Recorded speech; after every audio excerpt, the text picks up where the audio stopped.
Beneath the relentless March sun, British commanders stand immovable within the packed earth courtyard. Their wool coats catch the golden light as disciplined breaths steady their resolve. They form an unbroken chain of imperial duty, watching the horizon with unwavering vigilance.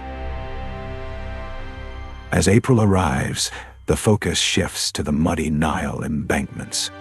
Egyptian defenders align their weathered uniforms against the setting sun, gripping muskets with practiced precision. Their synchronized advance across the sandy terrain projects an unwavering commitment to. By May, the arid plateau echoes with the footsteps of advancing Mahdist warriors.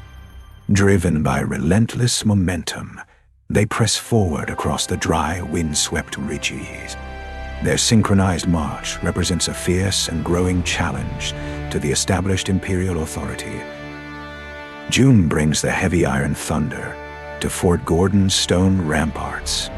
British gunners brace against the recoil of their field pieces, the midday sun glinting off polished barrels. Controlled tension crackles through the air as they prepare to unleash devastating defensive fire.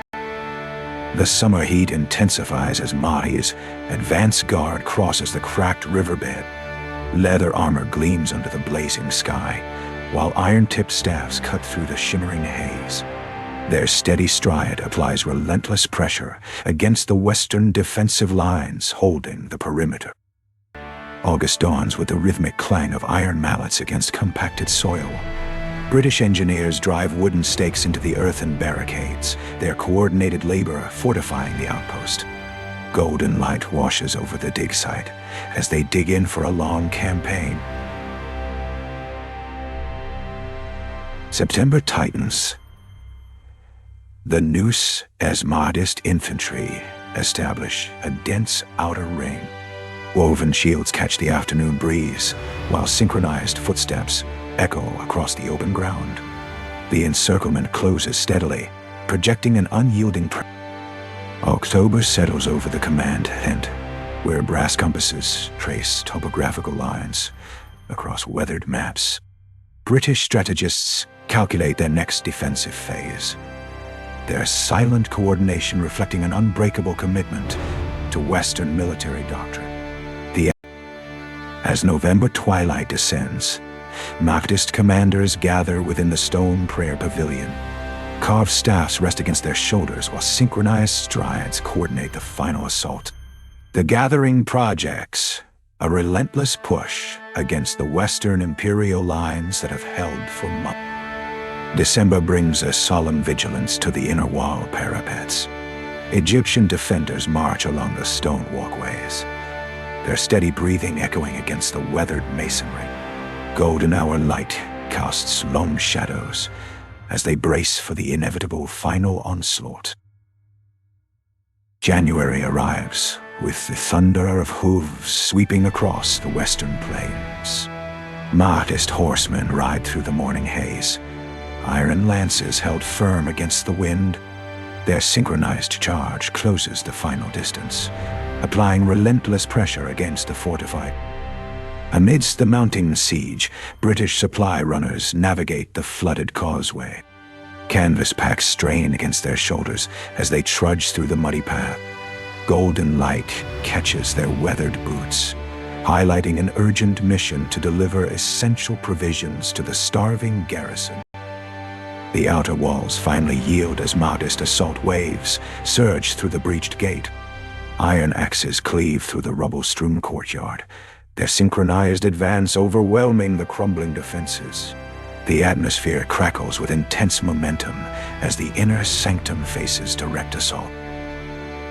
Within the Stonefield Hospital wing, British medics tend to the wounded with solemn dedication. Linen bandage rolls rest against their hands as they navigate the crowded corridors. Their coordinated labor projects an unshakable commitment to imperial duty amid the carnage.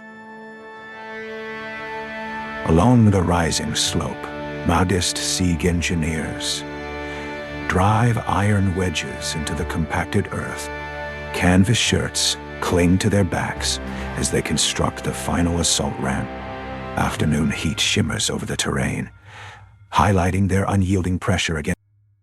Evening glow washes over the governor's residence hall, where British officers prepare for the last stand. Steel swords rest against polished floors as they lock shoulders in formation. Their solemn resolve marks the final bulwark of Western order in this distant land. Twilight descends upon the inner courtyard plaza as Mahdi's elite guard floods the central space. Ornate daggers gleam against heavy leather armor while synchronized strides shatter the final barriers. Their relentless advance represents a crushing push. In the narrow stairwell passage, Egyptian officers hold their ground against the advancing tide. Flintlock pistols rest against their sides as they navigate the worn marble steps. Their steady breathing echoes through the confined space, projecting an unshakable defense of administrative networks.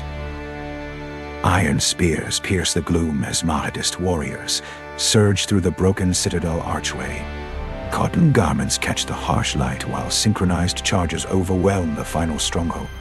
The threshold yields to their relentless momentum, sealing the fate of the Western garrison. Inside the final command chamber, General Gordon stands as the last defender of Western order. His ceremonial sword rests against a weathered desk as fading light casts long shadows. His unwavering stance embodies the unbreakable spirit of imperial duty and civilization.